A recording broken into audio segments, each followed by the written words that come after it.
نحمده ونستعينه ونصلي على نبيه الكريم. أما بعد فأعوذ بالله من الشيطان الرجيم. بسم الله الرحمن الرحيم. وقضى ربك ألا تعبدوا إلا إياه وبالوالدين إحسانا. صدق الله العظيم وبلغنا رسول النبي الأمي الكريم.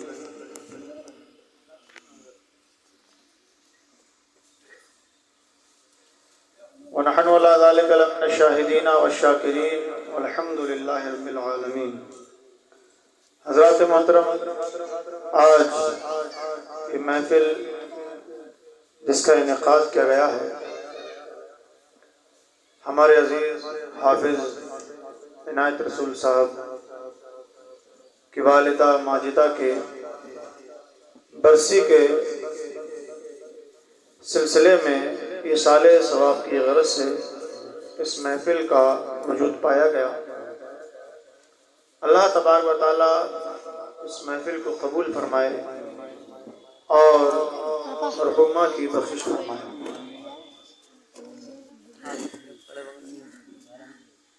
حضرات محترم، کافی دیر سے آپ حضرات نعت خوانی اور تقریریں سماعت کر رہے ہیں. کچھ وقت کے لیے میں بھی آپ کے روبرو ہوں. فخر آقا میں رضا اور بھی ایک نظم رفیع چل لکھا لائیں ثنا خوانوں میں چہرہ تیرا، اس نیت سے اس غرض سے حاضر خدمت ہیں. درود پاک پڑھیں. اللہم صلی علی سیدنا و مولانا محمد و بارک وسلم صلاۃ و سلام علیک یا رسول اللہ یا نبی اللہ یا حبیب اللہ صلی اللہ تعالی علیہ وسلم. نعت پاک رسول کے چند اشعار سماعت کر لیں. خوشبوؤں کی طرح میری آواز بھی عشق کی محفلوں میں نکھر جائے گی. خوشبوؤں کی طرح میری آواز بھی عشق کی محفلوں میں نکھر جائے گی. خوشبوؤں کی طرح میری آواز بھی عشق کی محفلوں میں بکھر جائے گی. خوشبوؤں کی طرح میری آواز بھی عشق کی محفلوں میں بکھر جائے گی. اس زمانے کو نعتیں سناتے ہوئے، اس زمانے کو نعتیں سناتے ہوئے جو بچی ہے عمر یوں گزر جائے گی. اس زمانے کو نعتیں سناتے ہوئے جو بچی ہے عمر یوں گزر جائے گی. حضرات محترم، انسان جب دنیا میں پیدا ہوتا ہے تو ہر انسان کسی نہ کسی ڈیوٹی پر ہوتا ہے. اس کا کوئی نہ کوئی کام ہوتا ہے اور زندگی گزارنے کے اس کے اپنے ذریعے معاش ہوتے ہیں اور وہ جس کو بھی اپناتا ہے اللہ تبارک و تعالیٰ اس میں اس کے لیے رزق دیتا ہے.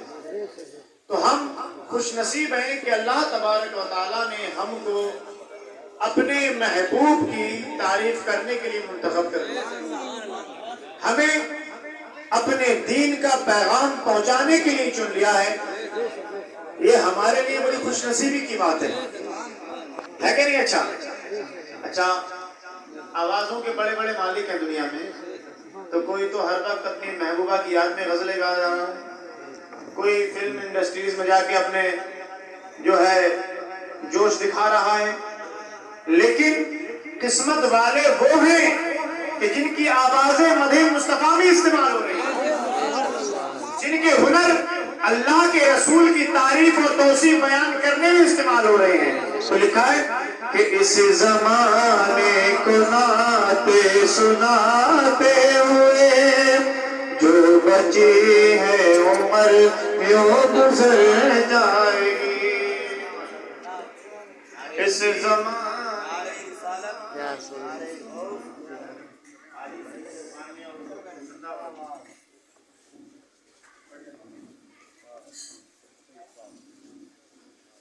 تو اس زمانے کو نعتیں سناتے ہوئے زندگی جو بچی ہے گزر جائے گی. اور ہمارا یہ عقیدہ ہے کہ سرکار دو عالم صلی اللہ علیہ وسلم کو اللہ نے وہ نگاہ عطا فرمائی ہے کہ وہ جہاں بھی ہوں تو کہیں کا بھی دیکھ لیں.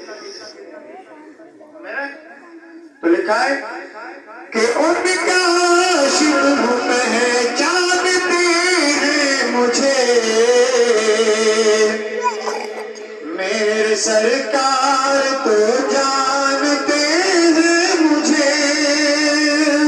ان کا عاشق پہچانتے ہیں مجھے میرے سرکار تو جانتے ہیں مجھے. ایک کانٹا بھی مجھے کو چبھے گا اگر ایک کانٹا بھی مجھے کو چبھے گا اگر تو خبر یہ مدینے تلک جائے گی. ایک کانٹا بھی مجھے کو چبھے گا اگر تو خبر یہ مدینے تلک جائے گی. جو انسان سرکار کی محبت میں درود پاک پڑھتا ہے. ایک مرتبہ ایک صحابی نے عرض کیا کہ یا رسول اللہ اگر انسان آپ پر درود پاک پڑھے مسلمان تو کیا وہ درود پاک آپ تک پہنچتا ہے؟ تو اللہ کے رسول دانۂ غیوب صلی اللہ علیہ وسلم نے ارشاد فرمایا کہ جب بندہ مجھ پر درود پاک پڑھتا ہے تو فرشتے اس کو ایک تحفے کی شکل میں میری بارگاہ میں پیش کرتے ہیں کہ تمہارے فلاں بندے نے فلاں عزیز نے امتی نے آپ کے لیے سرکار یہ تحفہ پیش کیا. اور سرکار فرماتے کہ جب درود پاک پڑھنے والے کی دل کی دھڑکنیں تیز ہوتی ہیں اور محبت کا غلبہ ہوتا ہے تو اللہ کے رسول ارشاد فرماتے ہیں تو پھر لانے کی حاجت نہیں ہوتی میں خود ہی اس کا درود پاک سن لیا کرتا ہوں. جب دل میں سرکار کی محبت ہوگی تو جب سرکار درود پاک ہم پڑھتے ہیں تو اس کی خبر رکھتے ہیں تو کیا جب سرکار کے چاہنے والے کو تکلیف ہو تو کیا خبر نہیں ہوگی؟ لیکن شرط یہ ہے کہ کنیکشن مضبوط ہونا چاہیے. محبت کا جو ڈورا ہے وہ مضبوط ہونا چاہیے. جو غلامی کی رسیاں ہیں وہ مضبوط ہونا چاہیے. غلامی کا پٹا مضبوطی کا پڑا ہونا چاہیے. اور جب یہ غلامی کا پٹا پڑا ہوگا تو انشاءاللہ حشر میں بھی کام آئے گا اور دنیا میں بھی کام آئے گا. تجھ سے در سے سر اور سچ سے ہے مجھ کو نسبت میری گردن میں بھی ہے دور کا ڈورا تیرا اس نشانی کے جو سگ ہیں نہیں مارے جاتے حشر تک میرے گلے میں رہے پٹا تیرا. تو سرکار کی غلامی انسان کے سینے میں جب ہوتی ہے تو اس غلامی کے پھل ملتے ہیں اس غلامی کے اجر ملتے ہیں اس غلامی پر سرکار کی طرف سے انعام دیا جاتا ہے. شاعر نے لکھا ہے کہ ان کا عاشق پہچانتے ہیں مجھے میرے سرکار تو جانتے ہیں مجھے. ایک کانٹا بھی مجھے کو چبھے گا اگر ایک کانٹا بھی مجھے کو چبھے گا اگر تو خبر یہ مدینے تلک جائے گی. ایک کانٹا بھی مجھے کو چبھے گا اگر تو خبر یہ مدینے تلک جائے گی. اور شاعری میں دم پیدا کرنے کے لیے عشق مصطفیٰ ہونا ضروری ہے. بات سمجھ میں آئی؟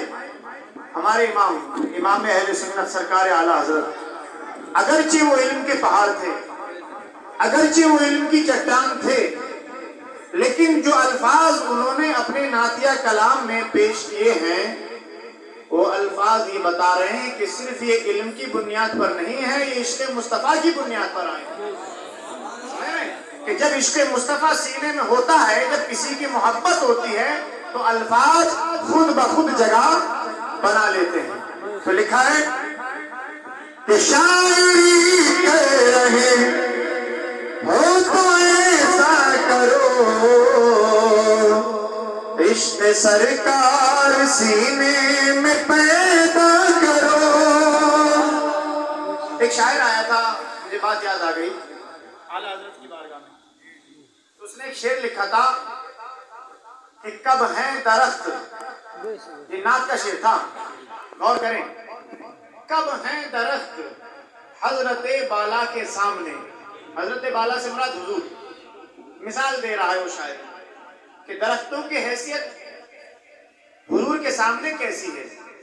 کب ہیں درخت حضرت بالا کے سامنے، مجنو کھڑے ہیں خیمہ لیلا کے سامنے، یعنی ایسے ہیں جیسے کہ ایک لیلا ہو اور اس کے چاہنے والے مجنو ہوں۔ معصوم میں حضرت میں نے کلام لکھا ہے، اعلیٰ حضرت نے سخت ناراضی کا اظہار فرمایا، کہا یہ شان مصطفیٰ کا ادب ہے تمہارے نزدیک؟ کہا نعت کیا اس کا نام ہے؟ کہ حضور کیا خام یہ کہا کہ سرکار دو عالم کو تشبیہ دینے کے لیے تمہیں لیلا ملی تھی؟ ارے لیلا کے اندر 70 عیب ہوتے ہیں، لیلا کو لوگ گندی نظر سے دیکھتے ہیں، عیب کی نظر سے دیکھتے ہیں، اس پر بھروسہ نہیں ہوتا، یقین نہیں ہوتا لوگوں کا اس کی پاک بازی پر۔ تو کہا حضرت پھر کیسے لکھا جائے؟ کہا اس کو یوں لکھو، کب ہیں درخت حضرت بالا کے سامنے، قدسی کھڑے ہیں عرش معلا کے سامنے۔ تو یہ کیا ہے؟ یہ عشق مصطفیٰ تو ہے، یہ عشق ہے، ورنہ جو شعر کا وزن ہے وہ تو شاعر نے بھی ملا دیا تھا۔ وزن شعری کا تقاضا تو پہلے شاعر نے پورا کر دیا تھا، لیکن ادب کا تقاضا پورا نہیں ہوا تھا، محبت کے جو اصول ہیں ان پہ وہ کھرا شعر نہیں اترا تھا، وہ امام اہل سنت کی بارگاہ میں اترا۔ اسی شعر کو کس طرح پیش کیا کہ کب ہیں درخت حضرت بالا کے سامنے، یوں کہ قدسی کھڑے ہیں عرش معلا کے سامنے۔ سمجھ رہے؟